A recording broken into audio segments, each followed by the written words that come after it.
जो बुढ़े अपने बाल रंगते हैं वे चालू होते हैं, ऐसा मैं नहीं मानता। लेकिन सैलों वाले जुम्मन भाई हमेशा ऐसा ही बोलते हैं। पूरे मोहल्ले में किसी का हाल जानना हो, किसकी लड़की का चक्कर किसके साथ है, किसका लड़का नशा करने लगा है, किस राजनीतिक पार्टी का चुनाव में क्या होगा, कुल मिलाकर ये सब बातें जाननी हो कि आपके आसपास की दुनिया में क्या हो रहा है, तो बस जुम्मन मियाँ के सैलों में जाकर बाल कटा लीजिए। 20-25 मिनट में जुम्मन मियाँ जो खबरें सुना देते हैं कि उसके आगे पूरे देश का मीडिया फेल है। पिछले हफ्ते जब शेव कराने गया तो देखा बहुत भीड़ थी। मैंने कहा बाद में आता हूँ जुम्मन मियाँ। झट से बोले रुको मियाँ, इसके बाद कर देते हैं, तुम तो सुबह ही नंबर लगा के गए थे। और बताइए क्या हाल चाल है जुम्मन मियाँ? क्या बताएं बाबू, हाल वही है, बस पिक्चरें बदल रही हैं। और चाल का हमसे क्या पूछ रहे हो? और सुनाइए क्या चल रहा है मोहल्ले में? मैंने सोचा 20-25 मिनट का पूरा सदुपयोग किया जाए। दीक्षित जी वाला बताया था क्या तुम्हें? नहीं, बस यही बताया था, दीक्षित जी बाल रंगवाने आते रहते हैं आपके पास। अच्छा तो सुनो, अपने 25 नंबर वाले जो दीक्षित जी हैं ना, वही जिनकी बहू मर गई थी? मैंने कंफर्म करने के लिए पूछा। हाँ वही। दीक्षित जी के बारे में कुछ जानते हो क्या पहले से? ज़्यादा नहीं, बस यही कि कोई सरकारी नौकरी में थे, अब रिटायर हो गए हैं। हाँ, दीक्षित जी एकदम रहमदिल इंसान हैं और बेरहम अधिकारी थे। उनकी बहू जो मरी थी ना, वो असल में मरी नहीं थी, कुछ और ही चक्कर था। क्या चक्कर? मैंने तो सुना था जब मरी तो पेट से थी बेचारी। फिर तो और भी बुरा हुआ, 2 जाने चली गई। हाँ यार, बुरा तो हुआ, लेकिन पेट में जो बच्चा था वो दीक्षित जी के लड़के का नहीं था। क्या जुम्मन भाई, अब बहू मरी गई है तब उसके कैरेक्टर की माँ बहन मत करो। मैंने जुम्मन मियाँ से नाराज होते हुए कहा। अम्मा वही बता रहे हैं, बहू थी नहीं सही, बस ये था कि दीक्षित जी की बीवी के मरने के बाद से पूरा संभाल रखा था उसने। जुम्मन मियाँ, आपको हुआ क्या है आज? दीक्षित जी की बहू के बारे में इतना कैसे पता है आपको? यार तुम हमारी बात सुनो, गलत नहीं बोला। आज तक जुम्मन मियाँ ने किसी के बारे में, उनके यहाँ जो लड़का काम करता है ना, वो भी यहाँ बाल कटवाने आता है, वही बता रहा था कि बहुरानी ऐसे तो बहुत अच्छी हैं, लेकिन बाबूजी से हमेशा नाराज़ ही रहती हैं। जुम्मन भाई ने अपने ऊपर लग रहे इल्ज़ामों की सफाई में तुरंत कहा। खैर जो भी हो, तब भी बच्चा किसी और का कैसे हो सकता है? मुझे अब भी दीक्षित जी की मरी हुई बहू के बारे में और जानने का मन हुआ।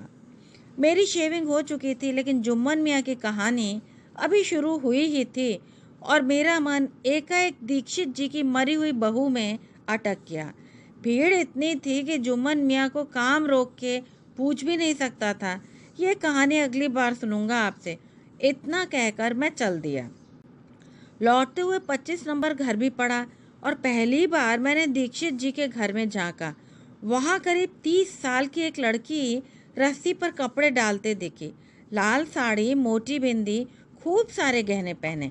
मेरा तो सर ही चकरा गया कि जब बहू मर चुकी है तो ये कौन है? यह सचमुच में भूत होते हैं? मेरे कदम तेज चलने लगे। जब तक घर पहुंचा सांस तेज चल रही थी। मैंने आते ही माँ से पूछा, ये दीक्षित जी की बहू मर गई थी ना? हाँ मर गई थी, लेकिन तू क्यों पूछ रहा है? फिर उनके घर में दूसरी लड़की कौन है? दूसरी लड़की? कोई भी नहीं। इतना सुनने के बाद मुझे पहली बार वो सारी कहानियाँ सच लगने लगी जो भूतों के नाम पर डराने के लिए सुनाई जाती रही हैं। क्यों, क्या हुआ? कोई दिख गया क्या वहाँ? हाँ, आज लौट रहा था तो उनकी बहू दिखी थी। चल पगले, कोई और होगा, तुझे ही वहम हुआ है। पता नहीं वहम या असली, लेकिन मेरा संडे का पूरा दिन दीक्षित जी की बहू के बारे में ही सोचते बीता। क्या हुआ होगा उसके साथ? पेट में बच्चा आखिर था किसका? क्या ये सब जुम्मन मियाँ के दिमाग का फितूर है? जब शाम तक मेरा मन नहीं माना तो मैं लौट के फिर जुम्मन मियाँ के पास पहुंचा।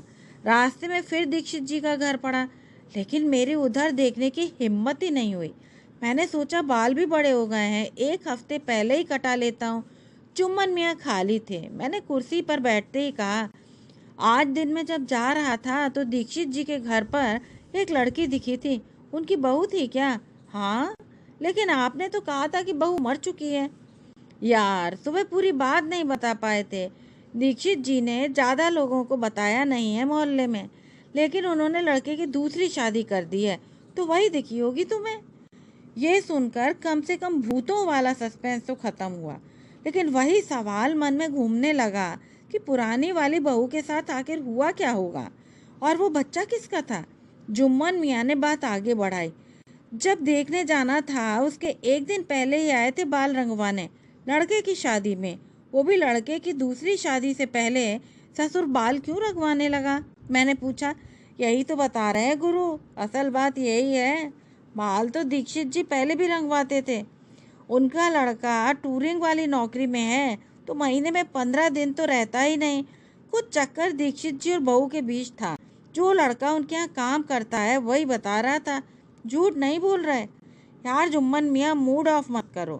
काम करने वाले लड़के ने बोला और आपने मान लिया। बेचारी मर चुकी है। अभी वो क्यों मरे हुए के बारे में आप ये सब बोल रहे हो? मैंने गुस्से से जुम्मन मियाँ को बोला। देखो मियाँ, हम पहले ही बता चुके हैं, कोई बात बस हम बताने के लिए नहीं बताते, पूरा सबूत है। क्या सबूत? मेडिकल की दुकान देख रहे हो ना सामने? हाँ तो इसी दुकान से दीक्षित जी कैप्सूल लेते थे। अरे तो लेते होंगे। बुढ़ापे में दुनिया भर की बीमारी लगी रहती है, मालूम है हमें, लगी रहती हैं। लेकिन ये बताओ मियाँ, बुढ़ापे में जिसकी बीवी मर गई हो, वो मर्दाना ताकत वाला कैप्सूल अपने लड़के के लिए तो नहीं लेगा ना? अरे तो किसी ने मंगा लिया होगा। सही कह रहे हो, हम भी मान लेते हैं। चलो एक बार किसी ने मंगा लिया होगा, लेकिन तभी क्यों लेते थे जब लड़का टूर पर रहता था? जुम्मन मियाँ की इस बात की पूरी तहकीकात कर रखी थी। ये ऐसी बात थी जिसका जवाब मेरे पास भी नहीं था, लेकिन फिर भी मेरा मन नहीं माना। जुम्मन मियाँ ने अगला सबूत पेश किया। हवा में नहीं बोल रहे हैं हम, अल्लाह झूठ ना बुलवाए। ये बताओ, बहू पेट से है या नहीं, इसका टेस्ट ससुर क्यों करेगा? और आगे सुनो, फिर बच्चा गिराने की दवा क्यों खरीदेगा? कोई ससुर कभी अपना बच्चा गिराता है क्या? इस बात के बाद मैं भी सोच में पड़ गया। जुम्मन मियाँ जिस हिसाब से बोल रहे थे, ऐसा लग रहा था दीक्षित जी के घर में झांक कर आए हों। और दीक्षित जी की बहू अब थी नहीं जो बता सके कि क्या सही है और गलत क्या है। दीक्षित जी की बहू मरी कैसे थी? मैंने जुम्मन मियाँ से पूछा। अब ये आपको कैसे पता? पता इसलिए है क्योंकि मोहल्ले वाले डॉक्टर साहब एक दिन बाल कटवाने आए थे, वही बता रहे थे। बहू का अंतिम संस्कार इतनी जल्दी में इसीलिए किया गया क्योंकि जहर के बाद रंग बदलने लगता है बॉडी का। इसलिए दीक्षित जी ने बहू के घर वालों के आने का इंतज़ार भी नहीं किया। ये बात सही भी थी। अब मुझे धीरे धीरे सारे टुकड़े जुड़ते हुए नज़र आ रहे थे। इतनी जल्दी दूसरी शादी भी कर दी लड़के की, ये बात समझ में ही नहीं आई। दूसरी शादी इतनी जल्दी क्यों कर दी? मैंने जुम्मन मियाँ से पूछा। यार, अब तुम इतना तो समझ गए होगे, बुढ़ा है, बहुत बड़ा ठरकी। बहू को मरे अभी 6 महीने भी नहीं हुए थे, तो एक दिन बाल रंगवाने आया था। उस दिन अलग ही रंग लगवाया उसने। मुझे 2 बार डांटा भी, यहाँ छूट गया वहाँ छूट गया। तो इसमें क्या है जुम्मन मियाँ, ये शौक वाली बात है। नहीं मियाँ, जो लड़का उनके यहाँ काम करता है उससे पूरी बात निकलवाई ना। क्या बात? उस दिन लड़की वाले आने वाले थे, लड़की की शादी हुई थी, लेकिन पहले दिन ही लड़के ने उसको छोड़ दिया था, और इसीलिए दीक्षित जी ने लड़की वालों से ज़्यादा पैसे भी नहीं मांगे। एक तो जिस घर में एक बहू मरी हो, उस पर दीक्षित जी को दहेज चाहिए था। मुझे दीक्षित जी से नफरत होने लगी। हाँ भैया, जुग जमाना ऐसा ही है। दीक्षित जी अकेले नहीं है मोहल्ले में। खामखा दीक्षित जी पर नाराज ना हो तुम, वो तो बस जमाने के साथ चल रहे हैं। दहेज लेने वालों से दहेज देने वाले खतरनाक होते हैं भाईजान। यहाँ तो यहाँ के हिसाब से ही चलता है ना। इतनी देर से हमारी दीक्षित जी और उनकी बहू के बारे में बात हो रही थी। अचानक मुझे दीक्षित जी के लड़के का ख्याल आया। दीक्षित जी का लड़का कभी बाल कटवाने नहीं आता आपके यहाँ? आता है मियाँ, लेकिन साला आज तक उसको कभी कुछ बोलते नहीं सुना। और हम भी अकेले ही बोल के बात नहीं कर सकते हैं ना, नाई हैं। अम्मा थोड़े ही हैं कि अकेले ही बोल के काम चला लें। अब जुम्मन भाई ने ये बात बोली, उस दिन मुझे पहली बार ये ख्याल आया कि माँ भी तो घंटों पता नहीं क्या क्या बोलती रहती हैं और मैं कुछ भी नहीं बोलता, फिर भी हमारी बात हो जाती है। माँ से बात करने में कभी मुझे बोलने की ज़रूरत ही नहीं हुई, बस हाँ हूँ से ही काम चल जाता है। बाकी सबके साथ भी कुछ ऐसा ही होता होगा शायद।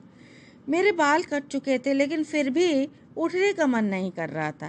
संडे था तो शाम को फिर से बाल कटाने के लिए लोगों का हुजूम लगा हुआ था। जुम्मन भाई की कहानियाँ बदलती रहीं, कभी किसी की बहू तो कभी किसी की बेटी। मेरा मेडिकल में सिलेक्शन हो गया तो मैं वहाँ से दिल्ली चला गया। वहाँ जब भी बाल कटाने जाता तो मियाँ जुम्मन के किस्सों की याद आ जाती थी। इस बार जब दिवाली पर घर जाना था तो जानबूझ के बाल नहीं कटाए। सोचा जुम्मन मियाँ के यहाँ जाऊँगा और बाल कटाऊँगा, इसी बहाने मोहल्ले भर का हाल मिल जाएगा। घर पर गया तो माँ से पूछा, मोहल्ले में क्या नया पुराना? दीक्षित जी की नई वाली बहू जिंदा है या वो भी चल बसी? माँ ने बताया, दीक्षित जी को पोता हुआ है और बहुत ही अच्छी है नई वाली बहू। अगले दिन फुर्सत में जुम्मन मियाँ के पास पहुँचा। क्या मियाँ, दिखते नहीं हो? बस क्या बताएं जुम्मन भाई, दिल्ली चले गए हैं, डॉक्टर बन जाएंगे 2-3 साल में। दीक्षित जी के क्या हाल है? मुझे आज भी दीक्षित जी के बारे में जानने की इच्छा थी और उनसे ज़्यादा नई वाली बहू के बारे में जानने का मन था। दीक्षित जी का तो पूछो मत, उनकी पूरी ऐश हो रही है। क्यों, अब क्या हो गया? पहले तो बाल रंगवाने आते थे, नई वाली बहू आने के बाद से बाल रंगवाने नहीं आते। उनका नौकर बता रहा था, बहू बड़ी सेवा करती है, वही रंग भी लगा देती है घर पर ही। तो इसमें क्या है जुम्मन मियाँ, बढ़िया ही है, सुना है पोता हुआ है उनको। हाँ सही सुना है मियाँ, अपनी बहू से कोई बाल रंगवाता है क्या? जुम्मन भाई ने उदास होते हुए कहा। अब ये मत बताना मुझे कि पोता होने में कुछ योगदान दीक्षित जी का भी है। ये बोलने के बाद हम दोनों ने जोर का ठहाका लगाया। वह बाल कटा के चलने लगा। तभी जुम्मन भाई ने एक लिफाफा पकड़ाया और बोले, यार दीक्षित जी के लड़के का छूट गया है।